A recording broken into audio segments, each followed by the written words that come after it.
Yes. Alright, I'm gonna try to rip. I'm not good at these. Yeah, sure.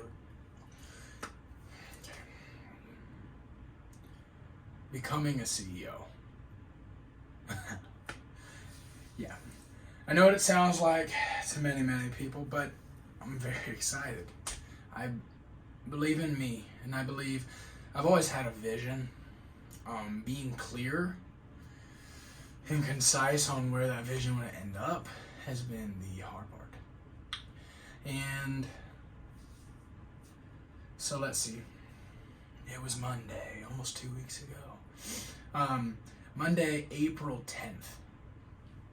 It was April 10th.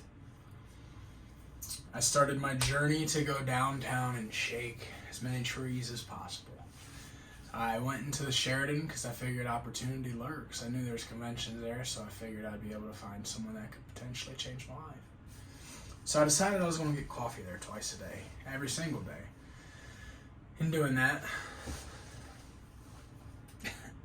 I found out on Monday the 10th that Coaching Con 2023 with Alex Hormozy, Tom Bilyeu, Jason Phillips, all these people that I really looked up to, they were going to be in the same building that I was sitting in randomly, luckily. All right. So, on April 12th, Wednesday, it started. I followed the crowd up the escalator. There's a lot that happened before that, but this is the gist of it. I've told this story many times now, and it typically takes 20 minutes, so I'm trying to change that. But I followed the crowd up the escalators. I like escalators, so I didn't take the elevator. I just acted like I was supposed to be there. I went online to try to find tickets for this thing. It was $500. My bank account at this time read negative $206.69. Seriously. I have just enough cash to pretty much get a coffee a day for a month. And that's the plan.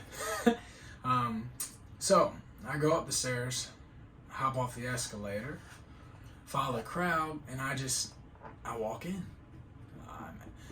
I look everyone in the eyes. That seems like maybe they would stop me and ask, well, you got a badge or a bracelet or whatever? I didn't know what they had. I just went in. When you go to conventions, you stay on the outskirts, the front outskirts.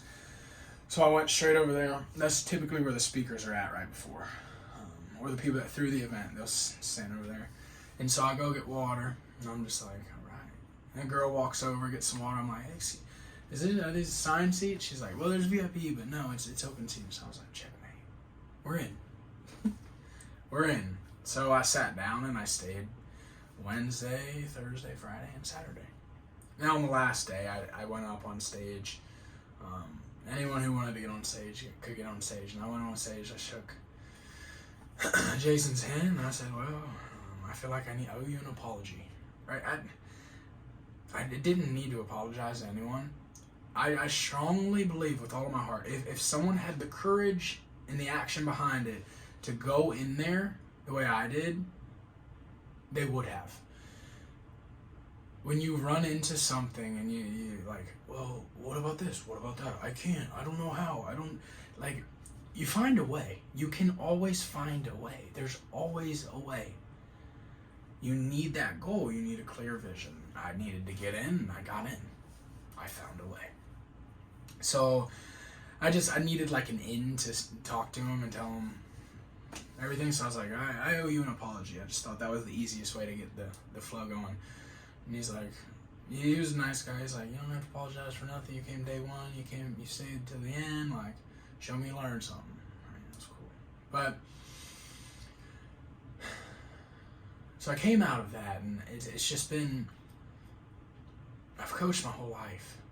I didn't want to pivot towards online coaching because I knew it was like higher ticket price type stuff. I didn't really have the sense that the value was there, but that's really because CrossFit fucks up people mentally. CrossFit puts limiting beliefs in the minds of coaches. Right? I know it's a shit business model, CrossFit. You suck. You need to be affiliates and take care of your... But anyways, yes, a coach makes $30 an hour. I'm not saying this is the online coach I would be, but I've signed up for coaches before, paying $250 to $500 a month. And a CrossFit coach delivers more intensive coaching to each member of a CrossFit class, a good one, than all of the month of coaching that I received online. And that's not a knock at anyone. It's just saying you do so much in CrossFit as a coach, and you are just limited in your beliefs of what your value is because of that. All right, so I pushed back and I was like, no. And then I got into sales 18 months in and did well, but it never felt right, because it's like, I'm selling solar. Yay. Like, the sun's cool, but it just, it wasn't, it makes sense. It's good for people, but I just wasn't passionate about it. Like, knocking 100 doors a day is not fun if you're doing it for solar. If I knocked 100 doors a day selling myself and selling self-improvement, fitness, nutrition, mindset type stuff, like, I could do that.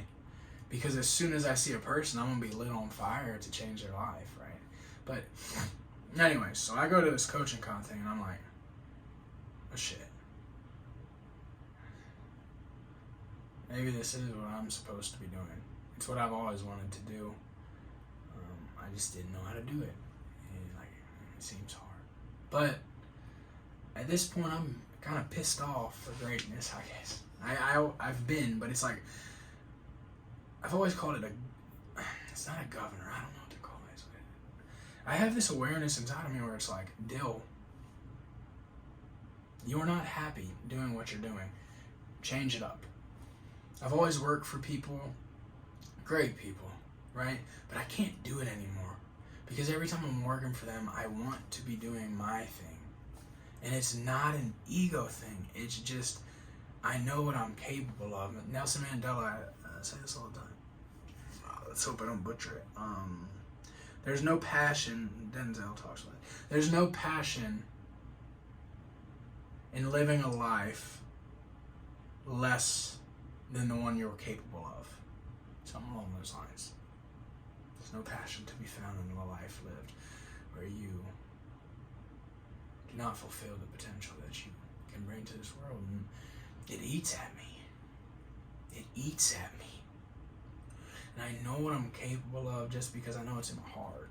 And I've always wanted to create things, and I have so many freaking ideas.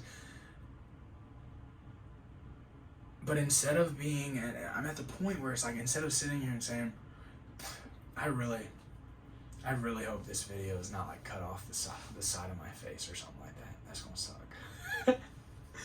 Oh man. I'm at the point where I'm not asking, well, how do I do that? I'm saying, well, I'm just gonna go and figure it out. I'm gonna find a way, because I've always figured it out. And so I'm going to start something, and I'm just gonna try to make it as big as possible and change the world. And so I'm going to try my best to make these videos daily, 6 to 7, 8 minutes. I don't know. I talk. I can just go forever. But it's the idea. It's becoming a CEO, right? As of today, financially, I really don't have any money, right? But I finally found something where I can get paid for bringing value to people, and I know I have that. And even more than value, I have... My mission is just to bring the best version of people out of themselves. No matter how that looks. I know I can do it. I've done it for free all my life. So that is my mission. It's typically through fitness and nutrition. That's a bedrock of discipline and everything inside of it. And there's some other things that we can talk about and you can build up, right? Becoming unstoppable. That's what I always think about, because that's what I've built in me. And I'm not self-made. I hate that shit. But I was very meticulous in the things that I did leading up to this day. And the reason why I can sit here in an apartment a week away from not being able to pay rent is because I backdoored this CEO shit. I'm a strong believer that I don't need to go out and work 80 hours a week on a shit job that I hate just to get ahead again. I've accrued the value over these last few years where I can figure out a way to bring in money and then start to fulfill value to people. I know I can. That's what I was meant to do. So, we'll call it becoming a CEO. I still don't even know the name of the company, but it's going to be big. Starting with personal, online, one-on-one coaching, scaling to a team where I have people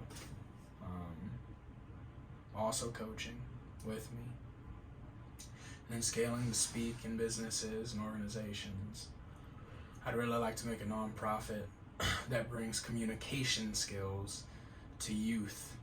Obviously fitness and nutrition, those are always going to be coupled with it, because I would not be me without the gym, without eating properly. Good God, people don't understand. Most people that are going to watch this are in a fog. But it's always going to be there. But I believe communication is a superpower, and it's not really taught to anyone coming up. And so I'd really like to get a hold of the younger generation and help them through building communication skills. And I got ideas of that too. But as far as that business, individual coaching, then a bigger scale, seminars, business, and then I want to turn it into a media, like a production company, because I love media. I mean, I talk to my phone 24/7 because this is therapeutic. I'd really like to teach the world to do this. I mean, there's not much to it, but a nudge to do it. I didn't even try that. This has literally made me a better communicator, because I get to work on my skills every time I get behind this thing. But I also get to get out that poison that's rocking through the day, or in my past. So I'm pumped. But if anyone sees this and you can be like a video editor and make some cool like reels for me, or TikToks, or cut these things, good God, I'll love you. And I'll give you a job. You can work for free for a little while if you believe in me, and then obviously I can pay you when I got money. But because geez, I could rip on this thing for 12 to 15 minutes 3 times a day, but cutting it and editing, yikers. But so we'll say day one, becoming a CEO, even though it's been happening for a few days. It would have been very exhilarating through that whole coaching con thing, but I had to focus on it and the momentum. All right, regardless of what I don't really give a shit about saying the name, but so one of the speakers was Tony Robbins sales guy, Eli Wilhide. His Instagram is Eli Wild, so it jacks me up. And he was like, he asked Tony, he's like, did you ever work with Trump? Right? Yeah, the Donald. And it's in the Donald Trump thing, but I love what he said, because it hit me hard here. Tony was like, yeah, I worked with him. You know, people go to Tony for they're successful as can be, and they need to get to that next level, or they're at rock bottom. They're trying to figure it out and put it back together. Tony talked to Donald Trump after his second bankruptcy. Right? I've actually thought about doing bankruptcy. That's another story. Tony asked him, how'd you get here? Bankrupt for a second time. How did you get here? And Donald Trump looked at Tony and he said, momentum. I will never, ever lose momentum again. And God, I felt that. So that's where I'm at. I'm never going to lose momentum again. I'm putting the foot down. I know I'm going to have fun making relationships, connections, and changing this fucking world. Starting yesterday.